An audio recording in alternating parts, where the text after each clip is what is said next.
সকালে ঘুম থেকে উঠে ফ্রেশ হয়ে বইটা নিয়ে বসে পড়েছি, কারণ আমি জানি যে এরপরে আমার আর বই খোলা হবে না। হ্যালো এভরিওয়ান, আসসালামু আলাইকুম, welcome to my another new blog. সকালে কিছুক্ষণ পড়াশোনা শেষ করে আমি নাস্তাটা সেরে নিই, তারপর গ্লাসে জুস নিয়ে আবার বইটা নিয়ে বসে পড়ি। ইদানিং একাডেমিক পড়ার পাশাপাশি আমি একটু সাধারণ জ্ঞানটা পড়ার চেষ্টা করছি, যদিও এইটা বেশি দূর অব্দি যাবে না, কারণ সামনে আমার পরীক্ষা, ওই পড়াশোনা নিয়ে ব্যস্ত থাকতে হবে।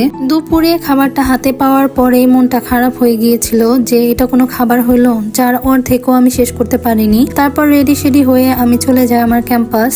আগের দিন রাতে আমাদের কয়েকজন বন্ধু মিলে প্ল্যানিং করে যে কোথাও একটা ঘুরতে যাওয়া যাক। তো আমরা কোথায় যাচ্ছি সেটাও বলে দেই। আমরা সবাই মিলে যাচ্ছি হচ্ছে ঘাগর। আমি প্রায় অনেকদিন থেকে রংপুর থাকি, কিন্তু এখন পর্যন্ত অনেক জায়গা আছে রংপুরের যেগুলো আমার ঘুরে দেখা হয়নি। ঘাগর তার মধ্যে একটি। সেদিন যখন ওরা বলে যে চল ঘাগর যায় ঘুরে আসি, তখন ভাবলাম যে যাওয়াই যায়, তাহলে আর কোনো আফসোস থাকবে না যে ওই জায়গাটা আমি দেখিনি। তারপর লালবাগ থেকে আমরা কিছু খাবার দাবার নিয়ে স্পেশাল যানবাহনে উঠে পড়ি। যদিও আমরা চাইলে দুজন দুজন করে রিক্সায় করে যেতে পারতাম, কিন্তু তখন আর ওইটা আমাদের মাথায় আসেনি। এখানে সাইমকে দেখে মনে হচ্ছে যে ওই জিনিসপত্র নিয়ে শ্বশুর বাড়ি যাচ্ছে। এটা নিয়ে অনেকক্ষণ আমরা ওর সাথে মজাও করেছি। ঘাগটের ওই জায়গাটাতে যাওয়ার পরে আমরা চাচ্ছিলাম বাহিরেই খাবারটা খেয়ে তারপর পার্কের ভেতরে যাব। বাহিরের এই দিকে সুন্দর একটা রাস্তা আছে, আমরা ওই দিকটাতে গিয়েছিলাম, কিন্তু ওই জায়গাটা লোকাল ছেলে পুলে দিয়ে ভরা, এর জন্য আমাদের আর ওইদিকে বসা হয়নি। তারপর আমরা সিদ্ধান্ত নিই যে আমরা ভেতরেই কোথাও একটা বসবো। তো গেটের এখানে আসার পরে ওইখানে লেখা দেখি যে বাহিরের খাবার গ্রহণযোগ্য নয়। তো এখন উপায়, তারপর যার যার ব্যাগে আমরা খাবার দাবার নিয়ে নেই যাতে করে কেউ বুঝতে না পারে। আর এখানে জনপ্রতি প্রবেশ মূল্য ছিল 50 টাকা করে। ভেতরে যাওয়ার পরে মনে হচ্ছিল যে এ কই আসলাম, গাছপালা ছাড়া কিছুই নাই। দুই পাশে সরু নদীর মতো আর হচ্ছে গাছপালা দিয়ে ভরা, যদিও ঠান্ডা একটা পরিবেশ, কিন্তু আমারও তো ভালো লাগেনি। ভেতরে গিয়ে আমরা হাঁটা শুরু করে দিই জায়গা খোঁজার জন্য যে আমরা কোথায় গিয়ে বসবো। তো যে জায়গাগুলো বসার জন্য রাখা হয়েছে কোনো একটা জায়গা ফাঁকা নাই, সবগুলো কাপল দিয়ে ভরা। এই দিকটাতে পার্কের মতো ছিল, ওই দিকটাতে আমরা যাইনি। গেলেই আমার উঠতে মন চাইতো আর এক্সট্রা টাকা খরচ হইতো খালি খালি। তারপর কোনো জায়গা খুঁজে না পেয়ে আমরা সিঁড়ির এই দিকটাতেই বসে পড়ি। আমরা মূলত 3টা বিরিয়ানি নিয়েছিলাম যে দুজন দুজন করে ভাগ করে খাবো। এখানে আমি আর মল্লিকা মিলে একটা নিয়েছি আর ওরা দুজন দুজন করে নিয়েছে। খাবার হাতে পাওয়ার পরে আমি আসলে ঢং করতে পারি না যে ছোট ছোট করে লোকমা বানাবো আর মুখে দিব।